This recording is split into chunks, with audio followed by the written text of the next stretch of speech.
You know, a little story time. Back when I used to be a pro player for Immortals, we tried out a bunch of different players, and I used to do so well in those practice moments. Coco was so good. He beat me like 4-13, or I think we played like 17 overall matches. And I told my coach Luis, and I was like, "Look, we have to do whatever we can." Like he is super talented. But I'm gonna Yeah. have to go Vitor. Yeah, man. Yeah, another set of just like a couple OG gamers here. I like it. Coco's been in the scene forever. Vitor, I mean, I think Vitor is 5, maybe 6-time world finalist at this point. Yeah, honestly, it's tough to pick, but I think I'd agree with you. I think that Vitor just has a little bit more experience. Either way, it looks just kind of getting into the game here. I made it in, and looks like Vitor's got the Graveyard deck, Evo Valk, Evo Furnace Graveyard, and Coco with the Hog Rider Firecracker variation of the Hog EQ. We'll see if he's got EQ or Lightning in this situation as well. It feels so unnatural to see Graveyard decks not, I mean, just with Vines. It feels like such an odd card to have, but it's obviously super good. A lot of Spirit Goblins are going to stack up on the left. And I mean, you have this big push on the right. You're going to spend all this elixir. And then really, those Spirit Goblins, they just do so much damage so quickly. So that was nuts. Beautiful push from Vitor. Yeah, that's the situation also, right? Like if he probably has Lightning since he didn't play Earthquake onto that. But if you don't have the EQ for that Godpla, it just really is solid on defense. He's got some good offense too, though. Evo Firecracker actually getting Coco the damage lead now. Yeah, slight error from Vitor. Not able to recognize that the Bar Barrel would have been taken out completely. Could have been able to activate his King Tower. And you know, it's just one of those split-second decisions, because if you make the wrong decision, that Firecracker is going to eat away at your tower. So slight mistake, but definitely can't go too hard on him. Okay, here comes the Graveyard. Hog Rider inbound, Poison on offense, and then a Godpla for the Hog. Fascinating. So, look at this matchup, Josh. I mean, obviously, Lightning probably going to be last card from Coco. What are your thoughts on Vitor, like, kind of going opposite lane here? Do you think that he's still going to be able to win, or do you think it's going to... Oh, what a Lightning. Yeah, I think... I mean, it's easy for me to answer at this point now that it's down to 809. But I definitely do have to give the advantage to Coco. This should be a pretty decent push, but the Evo Tesla is going to stop just about everything. Beautiful placement from Coco. I'm really interested to... I'm wondering why Vitor didn't go Vines. I feel like you got to go Vines on offense there. Maybe he already used it onto like a Firecracker or something that I didn't see. Yeah, and right here, another beautiful bridge Firecracker, going to get 200 HP worth of damage on top of the tower. Coco, I mean, just everything going right for him. Vitor just doesn't really have an answer. It's so hard to stop these Hog Quick Cycle Lightning decks when you have, I mean, just Graveyard in general. And again, I mean, like, he has these defenses set up, but then he's forced to spend too much elixir. It hurts the push. It's just a lot of trouble for Coco. Okay. He vines onto the... Okay, I mean, the Graveyard's doing decent damage. Wait, the tower retargets the Valk! Oh my... But the Hog's just there. Oh my. Wow. There was one time he went for an attack on the right-hand lane, and sure, there's a little bit more damage on the left-hand side for Vitor, but kind of like what we were saying before, where, like, when you're down a lot of damage, you know, you can't just, like, chip away or, like go to, like, the weaker tower. Like, going same lane and just getting that one push to break down the tower is kind of like the more important macro idea. Yeah, and right here, game number 2 on the way. Snowball and the Furnace used by Coco, Vitor, Skelly's, Cannon, Log, E-Spirit. I was thinking that it was probably going to be the Baby Dragon Royal Hogs. I mean, it still technically could be, but I don't think it... Does it have two small troops with the 1 elixir? I'm trying to think. It looks like it might. Last 2 cards should be Baby Dragon and Lightning. Coco on the other side. Now with the guards as well. Definitely an interesting matchup so far. Still waiting for these final cards from these 2 players. Okay, Mega Knight gonna jump through. Oh! Wow. I mean, I've seen this interaction so many times. Like the pre-snowball for the skeletons. The thing is that as long as Vitor has a good timing on his skeletons, the pre-snowball doesn't matter. Like maybe if you have the perfect like pre-snowball to hit the skeletons as soon as they spawn in, maybe, just maybe it works.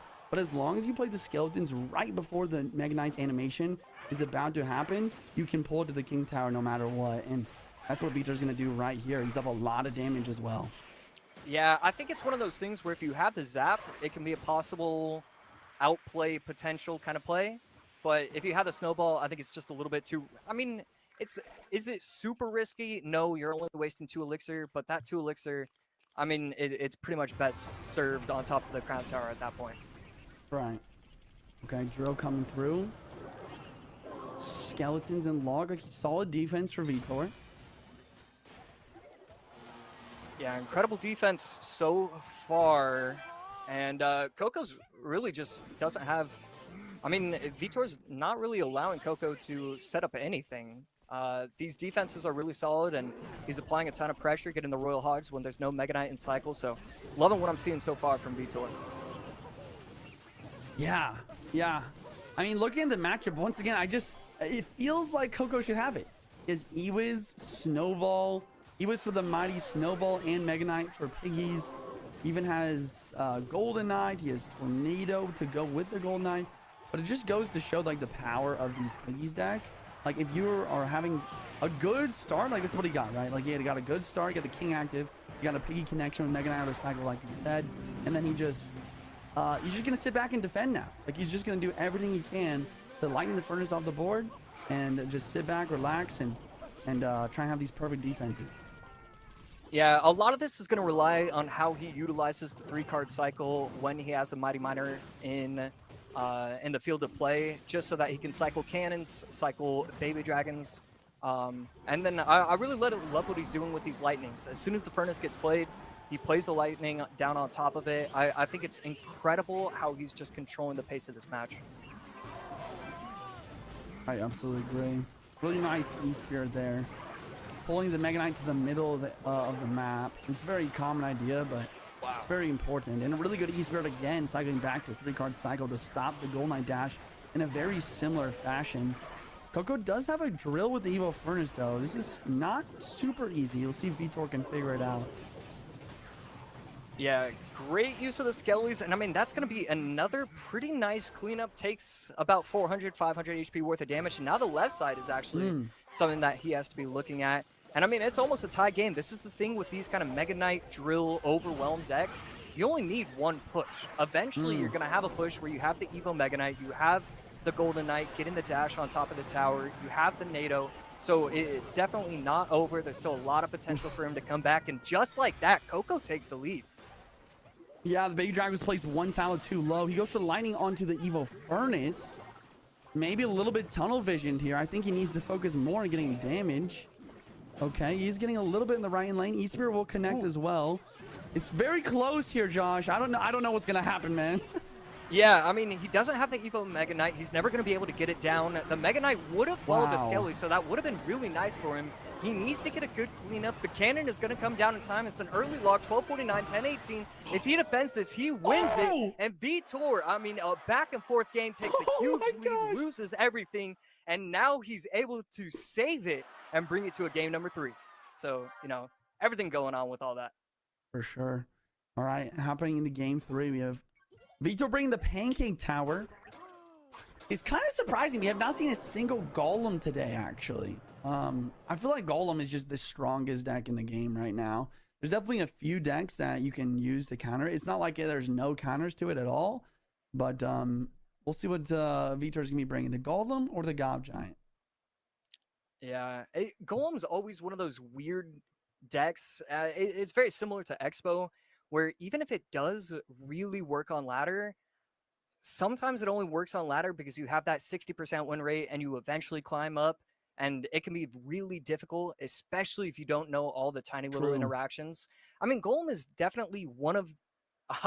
I can't say too many good things about Golem just because I can hear Rich and Andrew just like whispering in my ear to stop it. But Golem is definitely... Golem is definitely a difficult deck to master properly, because you honestly have to know when to give up your tower, when to go all out, when to place cards, when to allowed damage. There's a lot of, you know, tiny little intricacies that not everybody can pull off.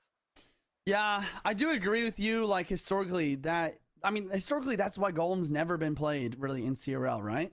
Is because you're placing an 8 elixir card. You're placing 8, 10. You know, you're just placing almost your entire elixir bar in the back, and you're just basically a lot of the time probably going to lose your other tower, and you just have to make these really important big macro decisions. And it's not like a cycle deck where you make a mistake with a 1 elixir card, it's fine, it's only 1 elixir. You make a mistake with a golem deck, usually it's like you've just wasted 4, 5 elixir and you can't come back from it. With the current golem though, I don't know if I can agree, just because it's like, I don't know, bro. I feel like you just get the level 16 God machine and then you just run it with that. It's kind of crazy how the God machine really changes everything.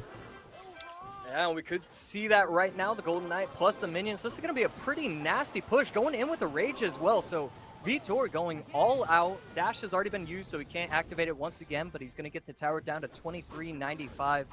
I mean, with some of these decks that some of these players are using, I mean, it's crazy. You use a spell and you just go all out at the bridge. Right there, places the E-Dragon in the opposite lane, and he's going to go all out. Mini P.E.K.K.A is going to get pulled, so that is a Goblin Giant on top of the tower, eating away. Yeah, I feel like playing an Evo E-Dragon in the back is literally never the right play. And you're kind of seeing why right here. Just all in other lane, a lot of damage comes through. And the E-Dragon on its own, when it's not supported, is not very strong. So he just gets taken out as well. Coco trying to activate the ability. I don't think he's going to be able to activate it a second time, and he isn't able to. Mini P.E.K.K.A taking out the Fisherman. And right here, we could just see what these Goblin Giant players love to do. No, he's going to reset instead of placing it at the, oh my goodness. Still places it at the bridge. Yeah, place at the bridge with Evo E-Drag on defense. This is where Coco might actually have a chance. Okay, the God Machine in the other lane is definitely a threat, though. Wait, the Fisherman's coming back to help. Wow. Yeah, that is absolutely massive for Coco. Going to finally be able to play his first RG of the game with 120 left. Ability popped from the Monk, but with the help of the Mini P.E.K.K.A, that should only get 2 shots. And I believe that was the case. I'm not sure if there was a third springing into action.